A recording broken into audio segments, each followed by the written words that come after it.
Malam itu, malam yang seharusnya menjadi permulaan sebuah babak baru, terasa seperti episode paling sunyi dalam hidupku. Gaun pengantin yang membalut tubuhku terasa menyesakan. Bukan karena ukurannya, tapi karena makna yang melekat padanya. Aku duduk di tepi ranjang, mematung. Tatapanku kosong menembus dinding kamar yang asing, seolah mencari celah untuk melarikan diri. Aroma melati yang semestinya romantis justru terasa seperti aroma pemakaman. Pintu kamar terbuka pelan. Jantungku berdesir, bukan karena debar cinta, melainkan karena kecemasan. Mas Johar masuk, pria itu, yang kini berstatus suamiku, berdiri kaku di ambang pintu. Postur tubuhnya yang tegap, dengan wajah yang selalu tenang, seolah tak menunjukkan gejolak apapun. Ia mengenakan baju koko putih bersih, kontras dengan hatiku yang keruh. Airin, suaranya lembut, nyaris berbisik. Aku tak menjawab, hanya menunduk dalam, menatap jari-jari tanganku yang saling bertautan. Rasanya seperti ada dinding tak kasat mata yang membentang di antara kami. Dinding yang terbuat dari kebisuan, keraguan, dan ketidakrelaan. Mas Johar melangkah, mendekat, perlahan, seolah takut mengagetkan seekor burung yang rapuh. Ia duduk di sofa tunggal di sudut ruangan, menjaga jarak. Udara terasa begitu dingin. Meskipun AC tidak menyala, hanya suara jangkrik di luar yang mengisi kekosongan. Kamu butuh sesuatu? Tanyanya lagi, suaranya tetap tenang, nyaris tanpa emosi. Aku menggeleng pelan, masih enggan mengangkat kepala. Rasanya terlalu berat untuk bertemu pandang dengannya. Mata itu, yang selalu menatapku dengan sorot sabar, entah kenapa, justru membuatku merasa semakin bersalah. Bersalah karena tak bisa mencintainya. Bersalah karena tak bisa menjadi istri seperti yang orang tuaku impikan. Hening kembali merayapi ruangan. Aku bisa merasakan tatapannya. Meskipun aku tak melihatnya, rasanya seperti tatapan seorang penunggu, bukan seorang suami. Setelah beberapa saat, Mas Johar beranjak. Istirahatlah, ujarnya. Kemudian ia mengambil bantal dan selimut dari lemari, membentangkannya di sofa. Aku tidur di sini saja. Sebuah desahan lega meloloskan diri dari paru-paruku. Begitu halus hingga tak mungkin terdengar olehnya. Rasa bersalah itu kembali menusuk, tapi kali ini bercampur dengan kelegaan. Setidaknya, malam ini, aku bisa bernapas. Pagi harinya, aku terbangun dengan nyeri di punggung dan kepala yang pusing. Mas Johar sudah tidak ada di sofa. Ia duduk di meja, makan, sedang sarapan. Aroma kopi dan roti panggang memenuhi udara. Sarapan? Rin, tawarnya. Aku hanya mengangguk, melangkah gontai ke meja makan. Kami sarapan dalam keheningan. Hanya sesekali diselingi suara denting sendok dan garpu. Aku ingin pulang ke rumah orang tuaku. Ujarku tiba-tiba, memberanikan diri. Suaraku tercekat, khawatir akan penolakannya. Mas Johar menghentikan kunyahannya. Ada apa? Kamu tidak betah di sini? Tanyanya. Sorot matanya tetap datar. Bukan begitu. Elahku cepat. Aku rindu ibu dan bapak. Dan aku ingin membicarakan sesuatu dengan mereka. Ia mengangguk pelan. Baiklah, kalau begitu, nanti kuantar. Kelegaan kembali menjala. Setidaknya, untuk sementara waktu, aku bisa kembali ke tempat yang terasa seperti rumah. Setidaknya, untuk sementara waktu, aku bisa bernapas lebih luasa. Sesampainya di rumah orang tua, ibu langsung memelukku erat. Airin, kenapa cepat sekali pulang? Ada apa? Tanyanya khawatir. Aku menceritakan keinginanku untuk melanjutkan kuliah yang sempat tertunda. Dulu, aku hampir saja mendapatkan beasiswa ke luar negeri, tapi terpaksa kulepaskan demi pernikahan ini.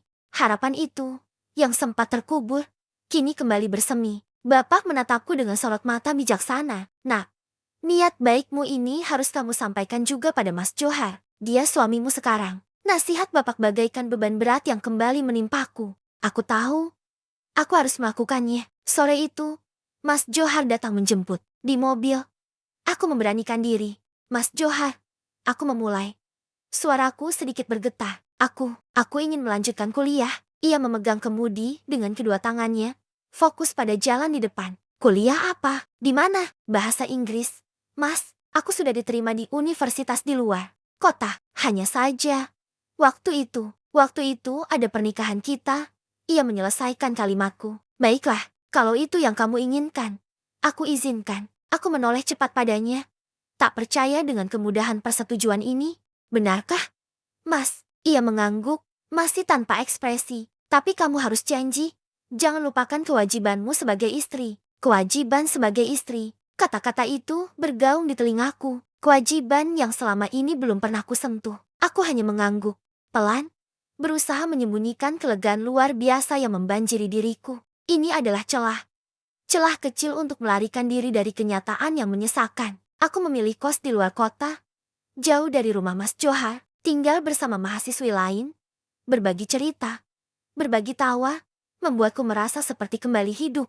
Dunia kampus adalah duniaku. Aku tenggelam dalam buku, dalam diskusi, dalam hiruk-pikuk kehidupan mahasiswa. Kadang, Mas Johar datang menengok, tidak sering, hanya sesekali. Ia tidak pernah menginap, hanya duduk sebentar di ruang tamu kos, menanyakan kabarku, dan selalu diakhiri dengan pertanyaan klise.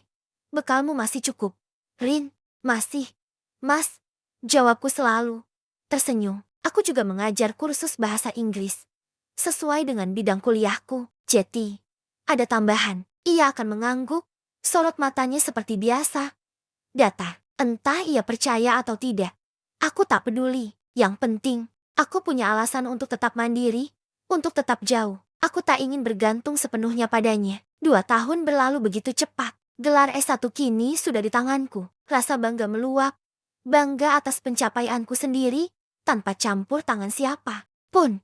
Aku tahu, ada harapan baru yang menantiku. Suatu hari, ketika Mas Johar datang berkunjung, aku menyampaikan niatku lagi. Mas Johar, aku ingin melanjutkan S2. Ia terdiam sejenak. Aku bisa merasakan ketegangan menyelimuti udara. Aku mempersiapkan diri untuk penolakan, untuk argumen, untuk pertanyaan tentang kewajibanku sebagai istri. Namun, yang keluar dari bibirnya adalah, di mana? Dananya bagaimana? Aku sudah mendaftar di universitas lain, Mas, dan aku akan mencari beasiswa atau mencari pekerjaan paruh waktu. Aku sengaja tidak menyebutkan bahwa sebagian dananya sudah kusisihkan dari penghasilan mengajarku. Ia mengangguk, pelan. Baiklah, jika itu memang keinginanmu, aku izinkan. Aku tak bisa menyembunyikan senyumku. Sekali lagi, ia memberiku kebebasan. Sekali lagi, ia membuka jalan bagiku untuk melarikan diri. Kuliah S2 lebih intens. Aku memilih tinggal di asrama. Lebih praktis dan dekat dengan kampus. Pulang ke rumah Mas Johar semakin jarang. Kadang, hanya sekali dalam beberapa bulan. Itu pun hanya sebentar. Aku akan datang, masuk ke kamarku, dan duduk diam, memandangi barang-barang yang dulu kupilih. Cermin, lemari, meja rias. Semuanya terasa asing. Seperti bukan milikku. Aku akan diam sendirian, hanya ditemani hening. Tak ada obrolan hangat. Tak ada tawa, hanya sunyi yang memekakan. Mas Johar akan tahu aku pulang. Kadang ia hanya menyapa dari jauh. Sudah makan? Rin, sudah. Mas, jawabku singkat. Ia tidak pernah menggangguku di kamar. Ia selalu memberiku ruang. Ruang yang terasa begitu luas, sekaligus begitu dingin. Ruang yang tak pernah bisa kuisi dengan kehangatan. Setelah sekitar 1 jam, aku akan beranjak kembali ke duniaku. Ke asrama, ke buku-buku, ke mimpi-mimpiku yang masih jauh di depan. Meninggalkan rumah itu, meninggalkan Mas Johar, meninggalkan kenyataan yang tak pernah kuinginkan. Setiap kali aku pergi, aku tahu ada sepasang mata yang mengawasiku dari jauh. Sepasang mata yang selalu menyimpan ketenangan. Bahkan ketika badai menerpa, sepasang mata yang tak pernah menuntut, tak pernah menghakimi. Sepasang mata yang, entah mengapa, kadang membuatku merasa lebih bersalah daripada amarah atau tuntutan apapun. Aku tidak tahu sampai kapan drama ini akan berlangsung. Aku tidak tahu sampai kapan aku bisa terus berlari dari kenyataan. Yang jelas, setiap langkah yang kuambil, setiap keputusan yang kubuat, selalu berujung pada satu hal. Meneruskan hidupku, mencari makna yang sesungguhnya, jauh dari bayang-bayang. Pernikahan yang tak pernah kuminta. Dan Mas Johar, dengan segala keheningan dan kesabarannya, seolah menjadi penunggu setia di persimpangan jalan yang tak pernah ku tahu kapan akan berujung.